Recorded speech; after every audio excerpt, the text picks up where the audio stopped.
ধরুন একজন ব্যক্তি রেপ করলো, তো এটা একটা অপরাধ, এটা একটা অপরাধ। কিন্তু সেই রেপটা যদি সে ইসলামের নামে করে, সে রেপ করার সময় যদি বলে এটা ইসলামের কল্যাণে করেছি, এটা কেমন লাগবে আপনার কাছে? এটা করার পর সে ব্যক্তিটা কি আর মুসলমান থাকবে? থাকবে না। কোন নিরপরাধ মানুষকে হত্যা করা, সমগ্র মানবতাকে হত্যা করা, এটা কোরআনের শিক্ষা, রাইট? কিন্তু 71-এ আমরা কি দেখেছি?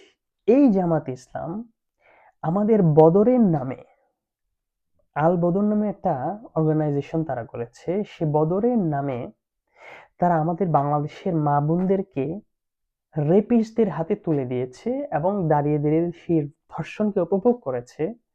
হয়তোবা তারা নিজেরাও ধর্ষণ করেছে, উই ডোন্ট নো। এবং সেটাকে তারা ইসলামের নামে করেছে। এটাকে কি আপনি ইসলামিক দল বলবেন?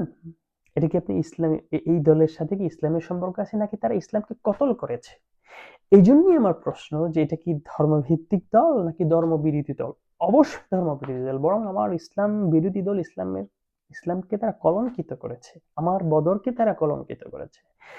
ইসলামের নামে খুন এক জায়গায়, আর ইসলামের নামে গণহত্যা করেছে তারা 71-এ।